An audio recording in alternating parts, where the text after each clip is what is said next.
Part 1 में जाना menopause क्या है, मेनोपॉज की वजह से हमें क्या क्या तकलीफें होती है। एंड नाउ आज हम लोग पार्ट 2 में ये जानने वाले हैं कि मेनोपॉज जो है उसमें हमें एग्जैक्टली किस तरीके का डाइट लेना चाहिए, हमें क्या क्या खाना फॉलो करना चाहिए ताकि हमें जो मेनोपॉज में तकलीफें होती है उससे हमें राहत मिल सके। तो हमें ऐसा डाइट लेना है जिसमें आप लोकल खा सकते हैं, ट्रेडिशनल खा सकते हैं एंड सीजनल भी खा सकते हैं। तो हमें ये समझना है डाइट मतलब क्या। डाइट मतलब हमारा जो खाना है वो। तो अगर आप ध्यान से देखोगे हमारे इंडिया जैसे कंट्री में हम बहुत सारे त्योहार मनाते हैं। जैसे अगर आप देखोगे नवरात्रि आती है तो नवरात्रि में बहुत सारे लोग फास्ट रखते हैं तो उसका एक अलग डाइट होता है। फिर दशहरा आता है, दशहरा में एक अलग खाना बनता है। दिवाली आती है, दिवाली में हम अलग खाना खाते हैं। तो हमारा जो खाना है ना हमेशा चेंज होना बहुत जरूरी है।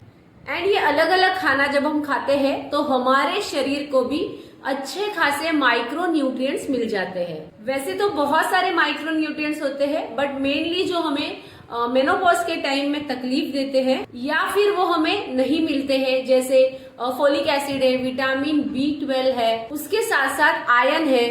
तो हमें ऐसा खाना खाना है जिसमें ये सारे माइक्रो न्यूट्रिएंट्स जो है वो हमारे बॉडी को अच्छी तरीके से मिल सके ताकि हमें मेनोपॉज के टाइम में कोई भी दिक्कतें ना आए। फिर हमें कैल्शियम रिच डाइट लेना बहुत जरूरी है जिसमें बहुत ज्यादा कैल्शियम हो। तो आप दूध, दही, पालक, किशमिश, संतरे का जो जूस होता है ये सारी चीजें आप आपके डाइट में शामिल कर सकते हैं। उसके बाद जो है हमें आयरन रिच डाइट लेना जरूरी है। तो इसमें हम लोग दाल ले सकते हैं, ऑयस्टर है, चिकन है, मछली है, रेड मीट है। ये सारी चीजों में ये बहुत ज्यादा मात्रा में पाया जाता है जो आपको बहुत ज्यादा फायदा देगा। उसके साथ साथ हमारे खाने में प्रोटीन और फाइबर भी होना बहुत ज्यादा जरूरी है।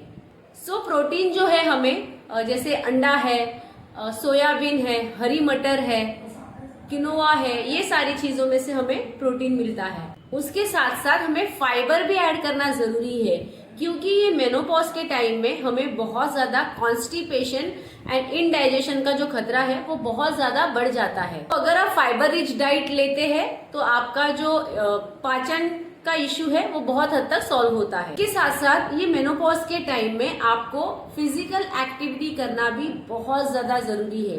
एटलीस्ट 30 मिनट तक तो आपको रोज फिजिकल एक्टिविटी करना जरूरी है। तो हमें ना उसमें थोड़ा स्ट्रेंथ एक्सरसाइज करना जरूरी है ताकि आपका बोन एंड मसल जो है वो थोड़ा बढ़ सके। उसके साथ साथ आप कभी कभी योगा भी ट्राई कर सकते हैं या फिर 1 या 2 दिन आप वॉक पर भी जा सकते हैं। एंड उसके बाद आता है टाइम पर सोना। ये सारी चीजों के साथ हमारी जो नींद है वो भी बहुत ज्यादा इम्पोर्टेंट रोल ये मेनोपॉज के टाइम में प्ले करती है। कर सकते हैं आफ्टरनून के टाइम में एटलीस्ट 20 मिनट का नैप ले सकते हैं। उससे ज्यादा नैप हमें नहीं लेना है क्योंकि ये 20 मिनट का नैप अगर आप लेते हैं तो आपके हार्मोन्स जो है वो बहुत अच्छे कंडीशन में रहते हैं। एंड सबसे बेस्ट जो है आप अर्ली बेड टाइम एडॉप्ट करिए। इससे क्या होगा, आपके जो हार्मोन्स है ये बैलेंस स्टेट में रहने के लिए आपको बहुत ज्यादा मदद मिलेगी। तो अगर आप ये सारी चीजें फॉलो करते हैं तो आपका जो मेनोपॉज है वो एकदम स्मूथ हो जाएगा। आपको पता भी नहीं चलेगा कि मेनोपॉज कब आया एंड कब चला गया। इसी के साथ साथ मैं एक और इम्पोर्टेंट पॉइंट इसमें ऐड करना चाहूंगी जो ये है कि क्या मेनोपॉज में हमारा वजन बढ़ता है क्या। तो इसका आंसर डेफिनेटली यस है। मेनोपॉज के टाइम में हमारा जो वजन है वो धीरे धीरे बढ़ने लगता है। तो ऐसा इसलिए होता है क्योंकि मेनोपॉज के टाइम में एस्ट्रोजन लेवल है वो कम होता है एंड इसी के वजह से मेटाबॉलिक रेट जो है वो गिरने लगता है। एंड यही रीजन है हमारा वजन जो है धीरे धीरे बढ़ने लगता है। एंड इसके अलावा हमारी उम्र भी बढ़ती है एंड उम्र के बढ़ते हमारा मसल मास भी गिरता है एंड हमारे बॉडी में धीरे धीरे फैट भी एक्यूमुलेट होना चालू होता है। एंड इसीलिए हमें सही डाइट लेना एंड फिजिकल एक्टिविटी करना बहुत जरूरी है। तो आपका शरीर जितना एक्टिव होगा आपका जो वेट है उतना अच्छे तरीके से कम होगा।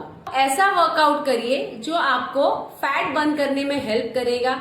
अगर रोजाना एक्सरसाइज करना पॉसिबल नहीं है तो 3 से 4 बार आप कोई एरोबिक एक्सरसाइज है, योगा है, वॉकिंग है, फिर अगर आप जिम जाना आपके लिए पॉसिबल है तो ये सारी एक्सरसाइज आप आपके डेली रूटीन में ऐड करिए। खाने में हमें शुगरी आइटम्स को भी अवॉइड करना जरूरी है, उसके साथ साथ रिफाइंड फूड को भी हमें अवॉइड करना है ताकि आपका जो हार्मोनल बैलेंस है वो इम्बैलेंस ना हो जाए।